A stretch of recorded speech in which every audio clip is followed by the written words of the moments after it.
Hello, আসসালামু আলাইকুম। কেমন আছেন সবাই? তো আজকে আমরা দেখব একটা difference between noob and pro প্রোগ্রামারের উদাহরণ। তো এটা লিড করে একটা প্রবলেম, ভ্যালিড অ্যানাগ্রাম, ইজি রেটেডের একটা প্রবলেম। তো একজন নুব প্রোগ্রামার কি করবে? নুব প্রোগ্রামার সে এইটা কিভাবে সলভ করবে? তো আমি প্রথমে যেটা করছি, আহ, প্রথমে এইখানে এটার আহ, এই কোশ্চেনটার মেইন থিম হচ্ছে যে দুটো স্ট্রিং দেওয়া থাকবে। এখানে দেখতে হবে যে দুটো স্ট্রিং এর সব ক্যারেক্টারের ফ্রিকোয়েন্সি সেম কি সেম না। যদি সেম হয় তাহলে ট্রু রিটার্ন করতে হবে, আর যদি সেম না হয় তাহলে ফলস রিটার্ন করতে হবে। তো এখানে দেখা যাচ্ছে এটা আনাগ্রাম দেওয়া আছে, এটা নাগ্রাম দেওয়া আছে, দুটোরই ফ্রিকোয়েন্সি সেম, দুটোই এ আছে দুইবার, এবং অন্যান্য ক্যারেক্টারগুলো সেম ফ্রিকোয়েন্সিতে আছে, এই জন্য ট্রু রিটার্ন হয়েছে। এবং এখানে র্যাট আছে আর এখানে কার আছে, দুটোর ফ্রিকোয়েন্সি সেম নাই, এখানে সি নাই আর এখানে টি নাই। যেহেতু ফ্রিকোয়েন্সি সেম না সব ক্যারেক্টারের, তো এখানে ফলস রিটার্ন হয়েছে। তো মেইন থিম এটাই। এখন তো নো প্রোগ্রামার হিসেবে আমি যেটা করছি, প্রথমে আমি দুটো স্ট্রিং এর সাইজ সমান কিনা চেক করছি। যদি সমান না হয়, একটা স্ট্রিং যদি বড় হয় তাহলে তো কখনোই দুটো, একটা স্ট্রিং যদি অন্য স্ট্রিং থেকে বড় হয় তাহলে কখনোই এটা আনাগ্রাম হবে না।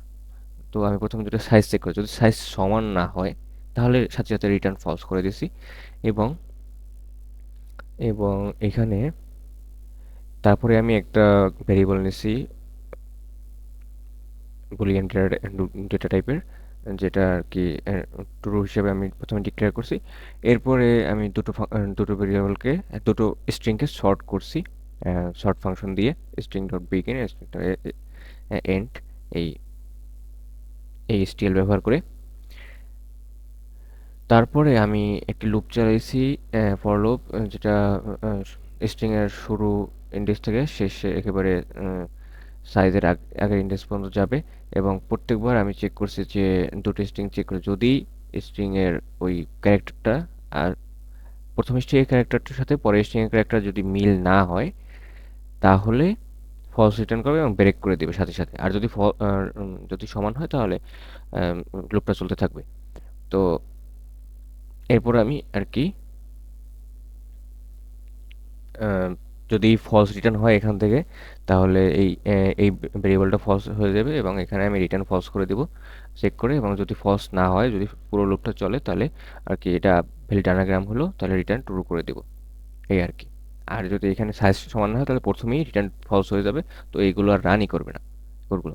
তো এইটা ছিল আমার নুব অ্যাপ্রোচ প্রবলেম সলভ করার। তো এটার একটা পুরো অ্যাপ্রোচ আছে যেখানে এতগুলো লাইন লেখাই লাগে না, মাত্র 3 লাইনে প্রবলেমটা সলভ হয়ে যায়। কীভাবে আমি দেখাচ্ছি। যদি আমি আচ্ছা এই প্রথমে এই অ্যাপ্রোচটা আমি রান করে দেখি যে এটা ঠিক আছে কিনা।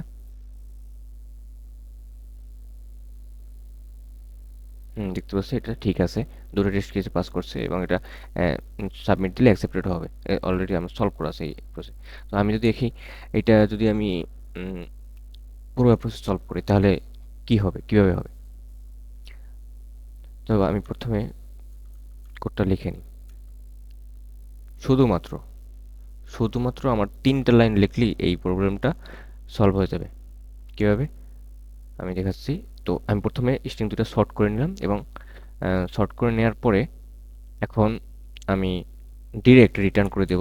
স্ট্রিং কম্পেয়ার ফাংশন যেহেতু আছে, আমি রিটার্ন করে দেব এস ইকুয়াল টু টি। এখান থেকে রিটার্ন হবে যে এখান থেকে আহ, একটা বুলিয়ান ভ্যালু রিটার্ন হবে। কীভাবে, যদি এই দুটো সমান হয় তাহলে টু রিটার্ন হবে স্ট্রিং কম্পেয়ার করার পরে, আর যদি সমান না হয় তাহলে ফলস রিটার্ন হবে। তো দেখি এটা রান করে কিনা। দেখেন, এই যে রান করে গেল। এবং এটাই ছিল এই প্রবলেমটার সবচেয়ে পুরো অ্যাপ্রোচ। এখানে কি করলাম, এখানে করলাম এই দুটো স্ট্রিং দুটো শর্ট করার পরে আমরা চেক করলাম যে এটি স্ট্রিং কম্পেয়ার করার পরে যদি এটি দুইটা সমান হয়, দুটি স্ট্রিং, তাহলে ট্রু রিটার্ন হবে এবং যদি সমান না হয় তাহলে ফলস রিটার্ন হবে। তো এভাবেই আর কি এই ছোট্ট 3টা লাইনের মাধ্যমে পুরো প্রবলেমটা সলভ করা হয়ে গেল। আগের যে অ্যাপ্রোচটা ছিল ওখানে কতগুলো লাইন লেখা লাগছিল।